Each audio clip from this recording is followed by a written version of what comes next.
মাটি আমার মারে তাসোয় আমার মা মাটি আমার মারে তাসোয় আমার মা ଆମେ ସବୁ ରୋହିତ ଜମା ମାଟି ଆମର ମା ଆମେ ସବୁ ରୋହିତ ଜମା ତାସୋୟ ଆମର ମା ନୀତି ଆମର ଦୁର୍ଜିଉଣା ମାଟି ଲଗେଇ ଆସି ମୁଣ୍ଡେ ମାଟି ବୋଇରେ ନନି ପେଟକେ ଦେମଲୋ ପଶି ଆମେ ସବୁ ରୋହିତ ଜମା ମାଟି ଆମର ମା ଆମେ ସବୁ ରୋହିତ ଜମା ତାସୋୟ ଆମର ମା।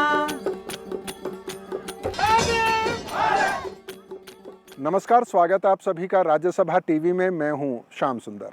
मैं भी भारत का ये सफ़र लेकर आजकल हम ओडिशा के कोरापुट ज़िले में हैं और यहाँ पर सबसे पहले हम बात करेंगे परजा आदिवासियों की।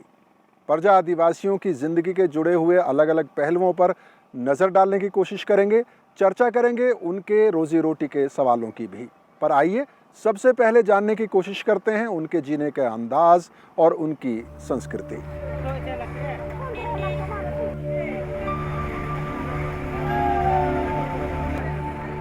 ओडिशा में परजा आदिवासी आबादी के लिहाज से सबसे बड़े आदिवासी समूहों में से एक है।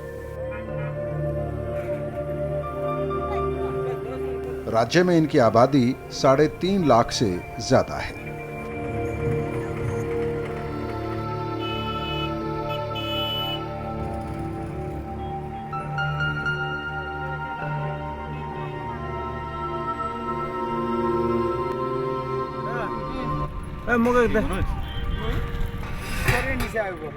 वो लगा के तीनों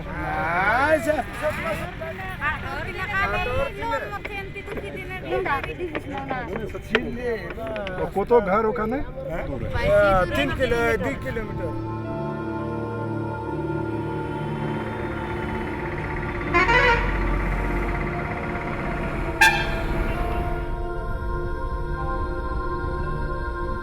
अपने सफर में परजा आदिवासियों से मिलने हम कोरापुट जिले के जयपुर ब्लॉक में गांव दमपुट पहुंचे।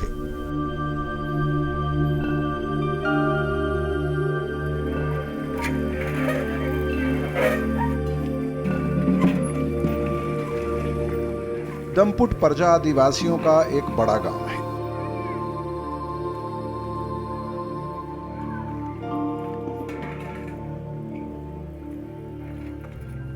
हम दिन ढले गांव पहुंचे थे। गांव के लोगों ने हमारे लिए अपने नाच गाने और संगीत की एक झलक दिखाने का इंतजाम किया था।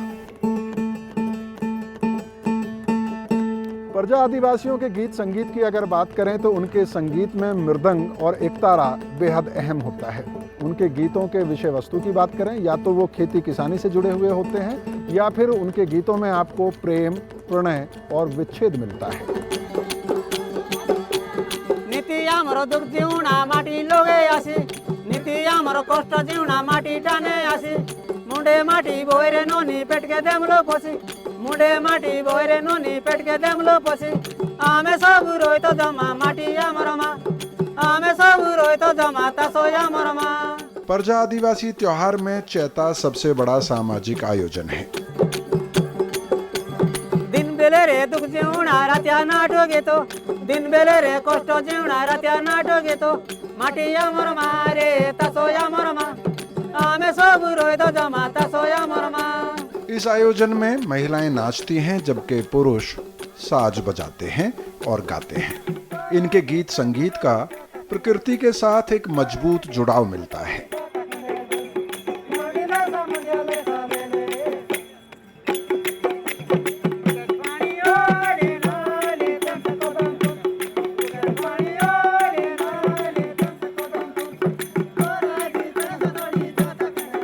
आपका बहुत बहुत स्वागत है पाढ़ी जी मैं भी भारत कार्यक्रम में। प्रफुल्ल पाढ़ी परजा संस्कृति पर शोध कर चुके हैं और इस इलाके के आदिवासियों से लंबे समय से जुड़े हैं। अभी हमने परजा आदिवासियों के गीत संगीत की एक झलक देखी, उनका गाना भी सुना, उनका नृत्य भी देखा। क्या ख़ास बात है अगर परजा आदिवासियों के गीत संगीत की बात करें? परजा आदिवासियों का 2 प्रकार का गाना होता है। एक प्रेम प्रणय विरह जो मजा मजलिस में गांव में नाचते हैं, दूसरी जो है कृषि संबंधित है। आपने अभी जो देखा वो कृषि संबंधित था। आपका फसल कैसे उगाएंगे, वो संबंधित नाच गाना हो रहा था अभी। जिसमें माटी हमारी माँ, कुछ इस तरह की लाइनें बस। थी। जी जी। वो पानी के बारे में हाँ और वो जो फसल उजाने के बारे में वही बता रहे थे। जी दूसरा तरफ उनका है प्रेम प्रणय विरह। जी। प्रेम प्रणय विरह पे कुछ आप बताइए कि किस तरह के गीत उनके होते हैं, अगर आप कुछ बता सकें हमें उसके बारे में। तोरो मागुरु गोरिया मुँह के, तोरो कहाड़े गुदला टीका, चिकुन चाकुन हाथू गोड़ू के, देख के बोडे निका। अब जो मछली, मागुर का मछली जो देखते हैं जी ना, जी जी, वो बिल्कुल काला वाला है, लेकिन इसका जो मुंह है ना, वो चमकदार होता वो चमकदार होता है। है। जी। तो ऐसे एक विरही प्रेमी वो सोचता है कि तुम काला हो, ठीक हो, लेकिन तुम चमकते वाली काली हो, जो मुझे पसंद है। जी तोर मागुर गोरिया मुंह के, तोर कहाड़े गुदला टीका। कहाड़ बोलना से ये जो माथा, इसमें जो चीता बोलते हैं। चिकुन चाकुन हाथ गोड़ू के, देख के बोडे निका। चिकुन चाकुन हाथ गोड़ के बोलना से वो हाथ और पैरों की तारीफ कर रहा है। जो जवान लड़की का हाथ और पैर होते हैं जी उसको बताते हैं।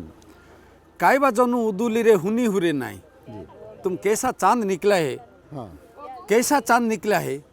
अभी तो पूर्णिमा रात नहीं है, चांद से उसकी तुलना कर रहा है। तुलना कर रहा है। हाँ फिर भी तोर मोर जोड़ी नूनी दैव लिखे नाई, तेरा मेरा जोड़ी होना भगवान ने लिखा नहीं है, वो संभव नहीं है कि आप वो संभव नहीं है। तो एक तरह से जो क्योंकि उनको पहले वाले कौन सी घर आना की मांग लिए हैं, तो उसका वो नहीं हो सकता है। वो पहले ही किसी और की हो चुकी है। वचन दे दिए हैं। वचन दे दिए।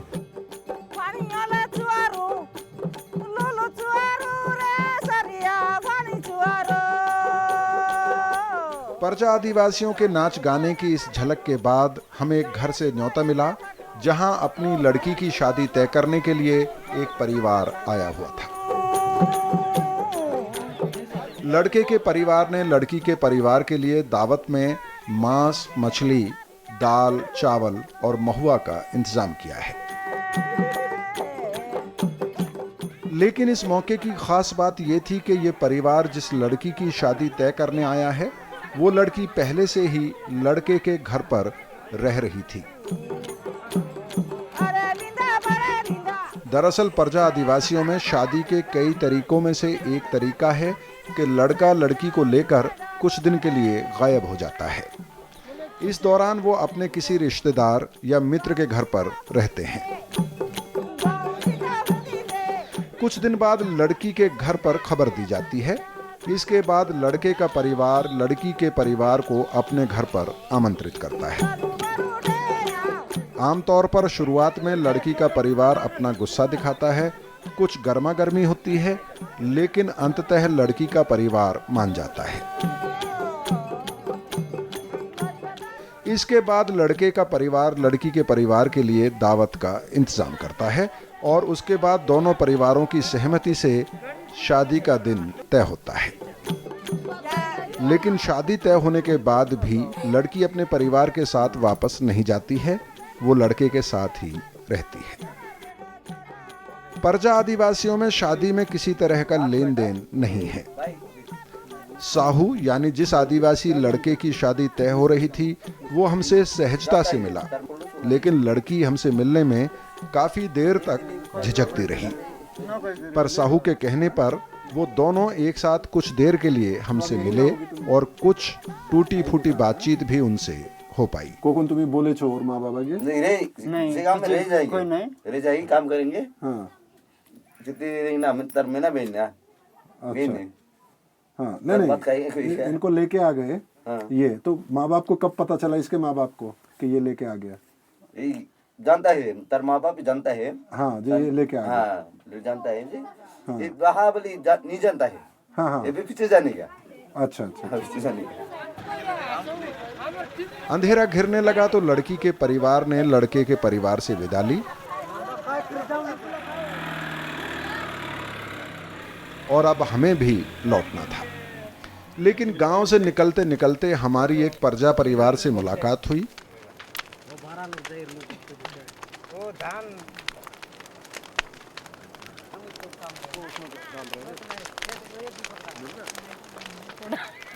ये लोग आंगन में चूहे भून रहे थे। इन्होंने हमें बताया कि परजा आदिवासी अब चूहे कम खाते हैं, लेकिन धान की फसल कटने के बाद खेतों में चूहे आसानी से मिल जाते हैं।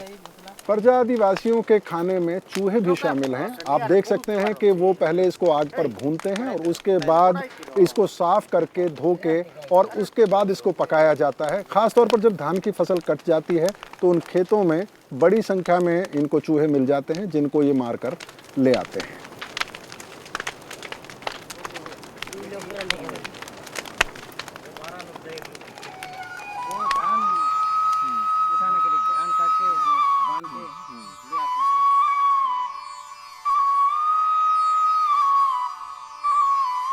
परजा आदिवासियों की बोली में ओडिया, गोंडी और तेलुगु के शब्द मिलते हैं।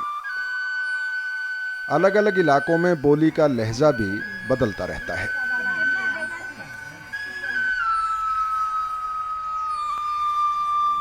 परजा महिलाएं खास अंदाज में साड़ी को कमर से लपेटकर बाएं कंधे पर गांठ बांधती हैं। पुरुष धोती के एक टुकड़े को लंगोटी के तौर पर पहनते हैं। इसके अलावा उनके बदन पर कोई कपड़ा नहीं होता।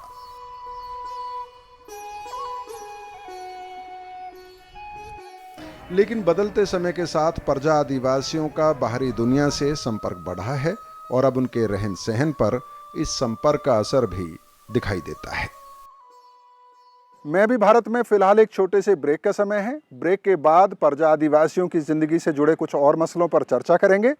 बात करेंगे उनकी रोजी रोटी की, उनकी शिक्षा की, उनकी सेहत की और उन योजना कानूनों की जो उनके लिए बनाए जाते हैं।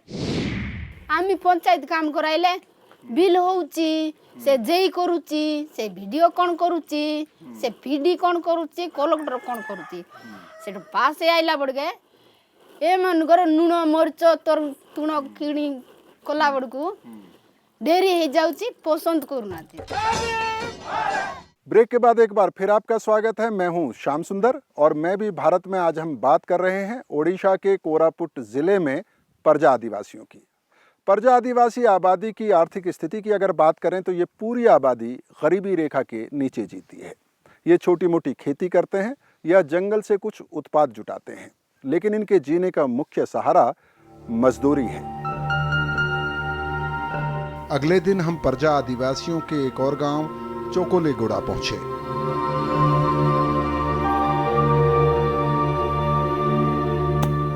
परजा आदिवासी आमतौर पर पहाड़ी ढलानों पर बस्ती बसाते हैं। यह गांव भी पहाड़ी ढलान पर ही बसा है। गांव की आबादी करीब 500 है। इस गांव की चंद्रमणि जानी 19 गांवों की पंचायत की सरपंच हैं। इनके सरपंच बनने के बाद गांव में हर घर में शौचालय बना है। वो बात अलग है कि अभी भी इन शौचालयों का इस्तेमाल करना एक चुनौती है। मुई सरपंच जाला परे से मन को बुझाइली पंचायत ऑफिस जाओ ग्रुप करो एटा सब काम करले हमको ग्रुप एसएचजी ग्रुप रो मिसा किछि सुविधा आसबो। पंचायत ऑफिस गले कुटी कुटी काम रखुचंती सरपंच समिति की से न्याय सरपंच की वार्ड मेंबर सब अन्य मान मिसा गले जानी पारबा आनी ना आम गाँव रे काम रखबा से काम रखबा बोली सरपंच मान को कहबो सेतबे आमी रोकी देबु। से मीटिंग रे आसी कहले नोडाल मीटिंग जीवो 1 तारीख 16 तारीख मीटिंग होची मास को तरे पंचायत ऑफिस रे सेठी मन जीवो। सेति बोल बोल किंती नियम कानून जानी हो बोली। परजा आदिवासी पहाड़ी ढलानों पर खेती करते हैं।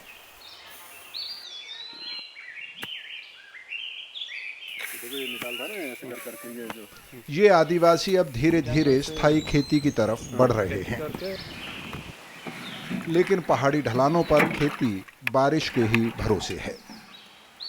इस खेती में मेहनत ज़्यादा है और उत्पादन कम। कुछ आदिवासी किसान अब सब्जियां भी उगाने लगे हैं। लेकिन अभी भी वो इस खेती में बहुत माहिर नहीं हैं।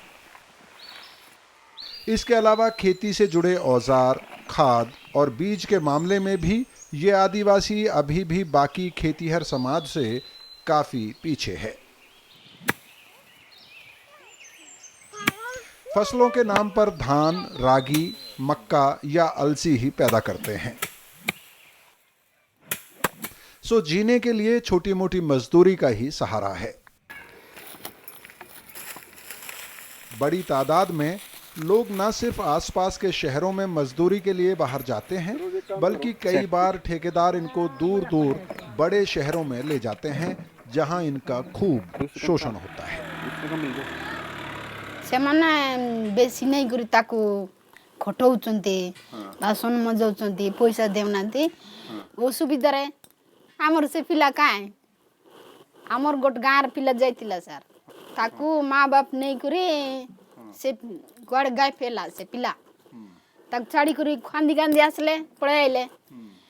ଗୋଟେ ଲୋକ ତାକୁ ନେଇଗଲା, ବର୍ଷେ ନା 2 ବର୍ଷ ରଖିଲା। ତାପରେ ସେ ପିଲା, ସେ ଲୋକ ବୋଲଟା ତାକୁ ଆଣିଲା, ପଇସା ଦେଲା ଗୋଟେ 10,000। ସେ ପିଲା ସେଠି ରହିଲା।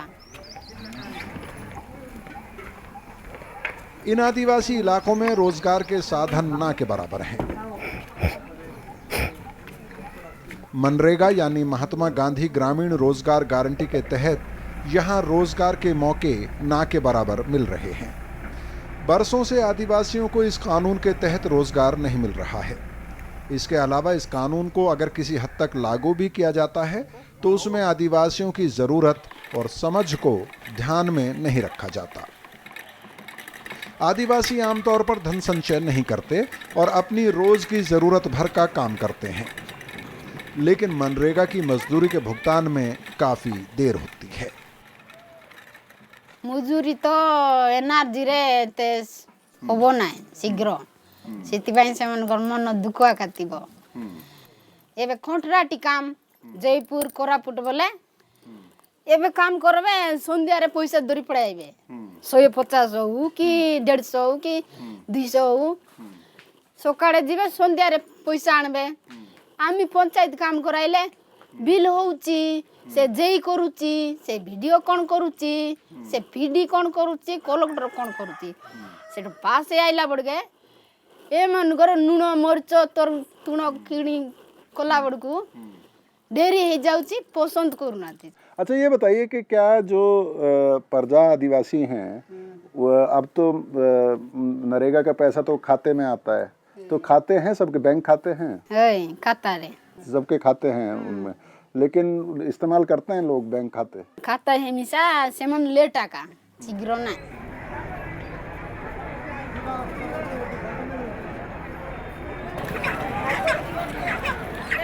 आदिवासियों की आर्थिक गतिविधियों में साप्ताहिक हाट की एक खास जगह है। इन साप्ताहिक हाटों से आदिवासी अपनी लगभग सारी जरूरतें पूरी करते हैं।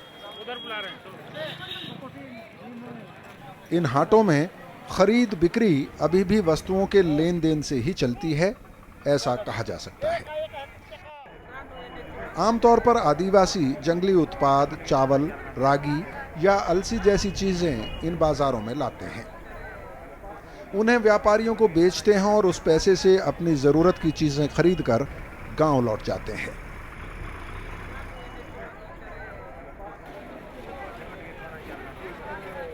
ऐसा शायद ही कभी होता है कि जब कोई आदिवासी अपनी लाई हुई किसी चीज का मोल भाव करता है। ये गुंजाइश उसके पास नहीं के बराबर होती है। ये क्या चीज है? इसको रागी बोलते हैं। हाँ। वो मार्केट में यहाँ से आ जाता है, लोकल मार्केट से। हाँ हाँ। हाँ, कौन आदिवासी लोग आदिवासी लोग लेके आते हैं। तो किस भाव खरीदते हैं आप ये? इसको हम 18 रुपीज़ में खरीदते हैं। हाँ। और फिर इसका क्या करते हैं? इसका बेच देते हैं, बाद में बेच देते हैं। कौन खरीदता है? ऐसे लोकल ऐसे मार्केट में है समलीगुड़ा, दामनजोड़ी, कोरापुट ऐसे आते हैं लेके जाते हैं। मतलब बाहर से लोग बाहर आके से ले जाते हैं? बाहर से नहीं, हम लोग लेके देते हैं उन लोग को। अच्छा, आप वहाँ पहुँचाते हैं? हाँ पहुँचाते हैं। ये क्या जो साप्ताहिक हाट होता है, हाट का दिन हाँ होता हाट का दिन ही होता है। हाँ है, उसी बस, दिन वो लेके आते हैं? हाँ उसी दिन लेके आते हैं। तो एक आदिवासी कितना ले आता है ये? कभी कोई 20 केजी लाता है, कोई 30 केजी लाता है, ऐसे कुछ। मतलब 300-400 रुपया हाँ बस उतना है। हाँ उतना ही उनको हाँ। एक सप्ताह में मिल जाता है। और वो कहाँ से जमा करते हैं ये? और उनका खेती से जमा करते हैं। रागी का हाँ, खेती करते हैं? किसी का रागी का ओनली रागी नहीं है, धान भी है इसमें हाँ। और रागी भी है, सब कुछ होता है। आदिवासियों के रोजी रोटी से जुड़े कानूनों की बात करें तो सरकार के अलग अलग विभाग कई तरह की योजनाएं चलाते हैं।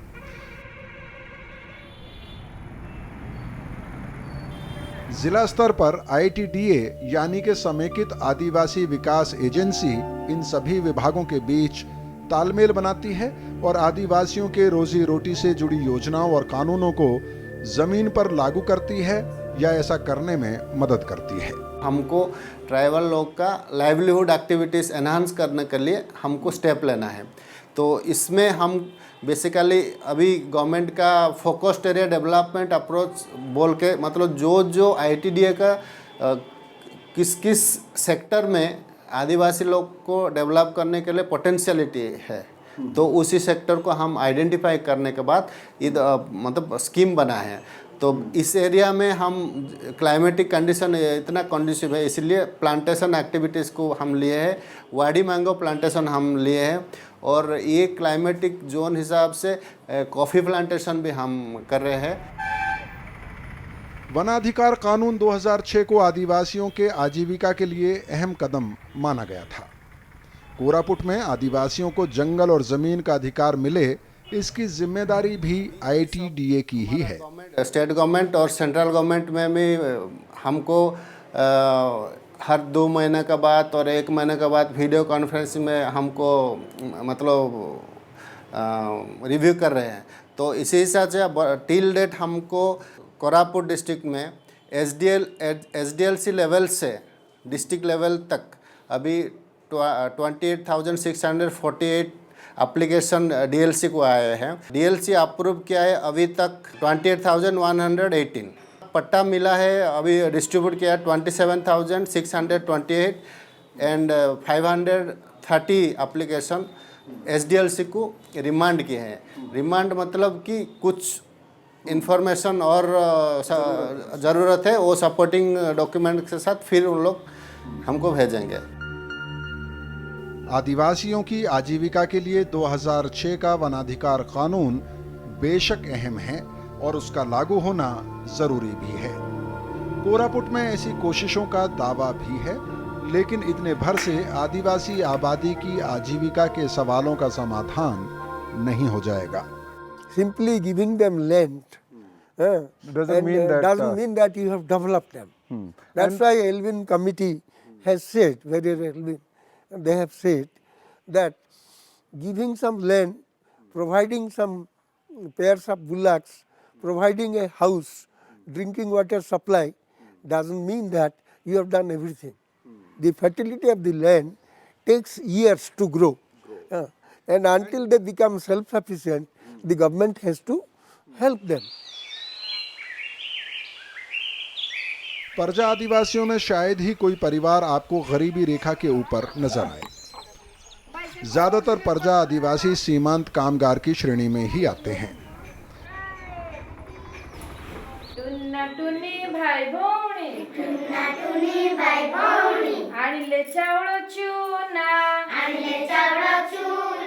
साक्षरता दर मात्र 30% के आसपास है।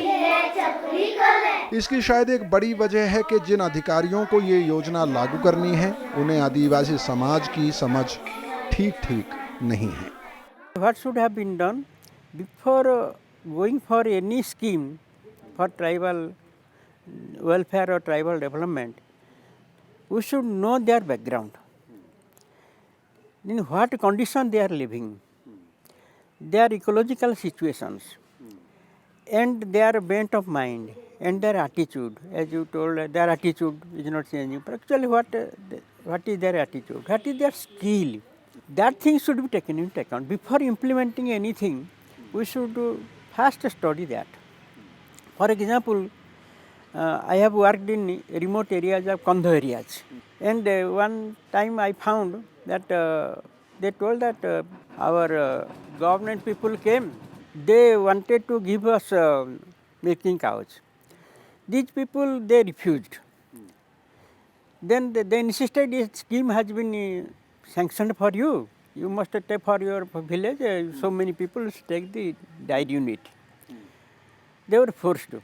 What they did, they got it, they sold it again, they got some goats or sheep like that. Then I told, what is the problem? Why didn't you keep the milk unit? It would have been remunerative for you. You could have sold the milk, they told. Main thing is, we do not milk cows. We do not take milk, we do not milk cow. Then why don't you milk cow? No, we think it is a sin. Koraput के प्रजा आदिवासियों को मुख्य धारा में जोड़ने के सरकारी प्रयासों को लेकर आदिवासी उदासीन ही नजर आते हैं। शायद इन कोशिशों को और संवेदनशील बनाने की जरूरत है। कम से कम अभी तो प्रजा आदिवासी मुख्य धारा से बहुत दूर और पीछे खड़ा नजर आता है।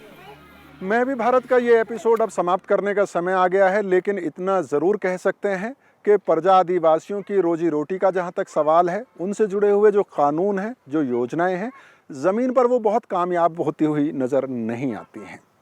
और इसकी एक बड़ी वजह जो हमें समझ में आती है कि सरकार जब योजनाएं बनाती है तो वो आदिवासियों के जीने के अंदाज को ध्यान में नहीं रखती है।